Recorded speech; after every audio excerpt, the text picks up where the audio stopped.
여러분 안녕하세요. 요즘 한국 부동산 위기설 좀 잠잠해진 것 같죠? 특히 저축은행 실적을 보면 V자 반등을 하는 것처럼 보이거든요. 근데 정말 위기가 끝난 걸까요? 오늘 바로 그 숫자 뒤에 숨겨진 진실을 한번 파헤쳐 보겠습니다. 네, 겉으로 드러난 공식적인 수치만 보면요. 와, 정말 문제가 해결되고 있구나 하고 안심하게 됩니다. 하지만 말이죠. 이게 과연 진실일까요? 오늘 이야기 들어보시면 아시겠지만 진짜 위험은 그냥 장부 위에서 마술처럼 사라진 척하고 있을 뿐입니다. 자, 그럼 우선 우리 정부와 은행이 우리에게 보여주는 공식적인 그림부터 한번 살펴보겠습니다. 겉으로 보기에는요, 정말 문제가 싹 해결된 것처럼 보입니다. 자, 이 그래프 한번 보시죠. 정말 놀랍지 않으세요? 저축은행이 PF 대출을 줄인 비율이 무려 마이너스 41.2%입니다.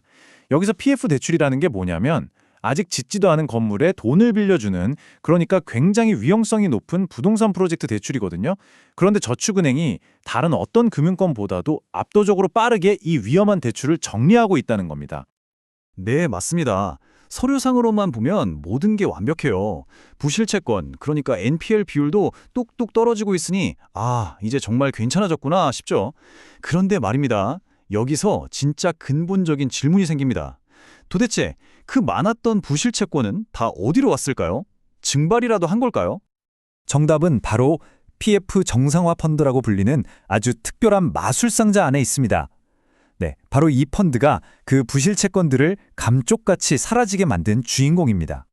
이 펀드의 역할 자체는 아주 간단해요. 은행이 가진 그러니까 부실 자산을 사들여서 금융시장 전체가 마비되는 걸 막는 일종의 해결사 같은 거죠. 좋은 취지입니다. 하지만 진짜 이야기는 이 펀드가 어떻게 운영되는지에 숨어 있습니다. 그 거래 방식이 아주 기가 막히거든요. 자, 이 그림을 보시면 바로 이해가 되실 겁니다. 이게 거래 구조인데요. 저축은행이 부실 대출을 펀드에 팔고 펀드는 돈을 주고, 근데 은행이 그 돈을 다시 펀드에 투자합니다. 이게 뭘까요? 이건 사실상 매각이 아니라 그냥 돌려막기에 가깝습니다. 돈이 어떻게 도는지 숫자로 직접 한번 확인해 보시죠. 자, 첫 번째 단계입니다. 저축은행이 100원짜리 부실 대출을 80원에 팝니다. 일단 장부상으로 20% 손실을 확정짓는 거죠. 여기까지는 이해할 수 있습니다. 부실 자산을 정리하려면 어느 정도 손실은 감수해야 하니까요.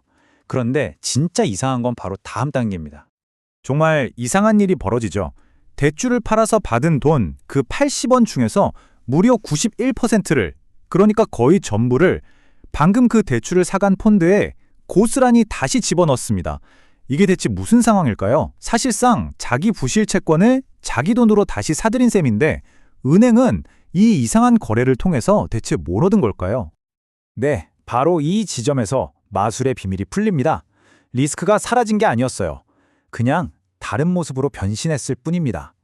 은행들은 원래 가지고 있던 자산을 주고 그 대신 훨씬 더 위험한 새로운 자산을 받아온 겁니다. 이 부분이 이번 이야기에서 가장 중요합니다. 잘 들어보세요. 원래 은행은 돈을 빌려준 선순위 채권자였습니다. 이게 무슨 뜻이냐면 만약 프로젝트에 문제가 생겨도 가장 먼저 돈을 돌려받을 권리가 있었다는 거죠. 안전한 위치였어요. 하지만 이제는 후순위 수익증권을 가진 투자자가 됐습니다. 이건요, 다른 모든 투자자들이 돈을 다 받아가고 맨 마지막에 혹시 남는 게 있으면 그때서야 돈을 받는, 사실상 가장 위험한 자리로 내려갔다는 뜻입니다. 이게 얼마나 황당한 상황인지 비유를 들어볼게요. 이건 마치 콘서트 로열석 티켓을 주고 다른 관객들 다 보고 집에 간 다음에 혹시 무대에 남은 거 있으면 구경하세요 하는 대기표를 받아온 거나 마찬가지입니다. 가장 안전한 자리를 내주고 가장 위험한 자리를 떠안게 된 거죠. 자, 그렇다면 은행이 새로 떠안게 된 이 후순위 수익증권이라는 위험자산의 정체는 대체 뭘까요? 그 속을 한번 자세히 들여다보면 상황은 생각보다 훨씬 더 심각합니다. 보세요. 이 새로운 자산의 75%가 뭐냐면 아직 삽도 뜨지 않은 프로젝트에 돈을 대주는 정말 위험한 브릿지론입니다. 돈을 회수할 방법은 사실상 땅을 파는 것밖에 없는데 이것도 손해보고 팔 가능성이 크죠. 게다가 이 펀드의 70% 가까이가 2027년까지 만기가 돌아옵니다. 시한폭탄의 타이머가 똑딱거리는 거나 마찬가지예요. 심지어 이 투자는 동일인여 신한도 같은 규제도 피해가기 때문에 특정 사업장의 리스크가 집중되는 문제까지 있습니다. 그래서 전문가들이 한번 계산을 해봤습니다.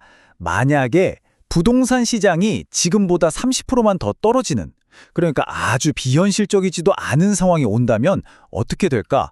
그 결과가 정말 충격적입니다. 이 새로운 자산, 즉 은행이 들고 있는 후순위 수익증권의 가치가 무려 67%나 그냥 허공으로 날아가 버릴 수 있다는 겁니다. 67% 손실. 감이 잘 안 오시죠?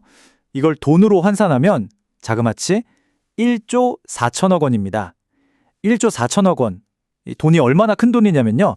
저축은행 업계 전체 자기 자본의 거의 10%에 해당하는 어마어마한 금액입니다.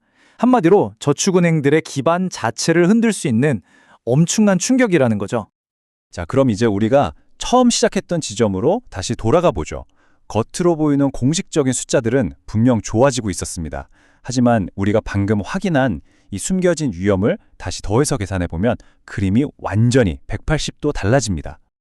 바로 이 그래프가 그 착시 현상을 아주 명확하게 보여줍니다. 파란색 막대, 즉 공식적인 부실 채권은 줄어드는 것처럼 보이죠. 하지만 빨간색 막대, 그러니까 숨겨진 위험 자산까지 다 더한 실질적인 부실 자산은 어떻습니까? 오히려 계속 늘어나고 있습니다. 이게 바로 현실입니다. 결국 핵심은 이겁니다. 위험은 사라진 게 아니었어요. 그저 교묘하게 재포장되고 순위가 뒤로 밀리고 재무제표 위에서 보란듯이 숨겨졌을 뿐입니다.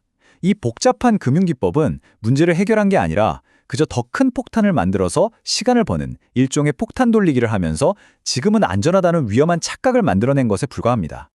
결국 위험은 사라진 게 아니라 단지 모습을 바꿨을 뿐입니다. 그렇다면 진짜 질문은 이거겠죠. 우리는 이 새로운 형태의 위험에 과연 대비가 되어 있을까요? 눈에 보이던 문제를 안 보이는 문제로 바꾼다고 해서 시스템이 더 안전해진 걸까요? 어쩌면 더 위험해진 건 아닐까요? 오늘 이야기를 통해 우리가 꼭 기억해야 할 것은 때로는 가장 무서운 위험이 바로 우리 눈에 보이지 않는 곳에 숨어 있다는 사실일 겁니다.